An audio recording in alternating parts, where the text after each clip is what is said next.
Good day. To my future employers, Ma'am and Sir, I am Chema Matay from the Philippines, 46 years old, widow, and I have a son.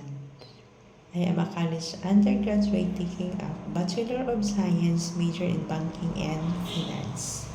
I have a work experience here as housemaid way back 1997 to 2002 in the name of Romeo Porras. My main duty here, such as doing household, cooking, ironing and laundry, gardening, car washing, and taking care of the dog.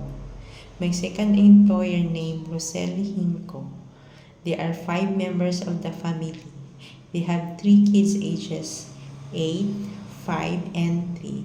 My main duty here is taking care of the 3-year-old and doing household chores such as cleaning, cooking, gardening, car washing with my co-helper.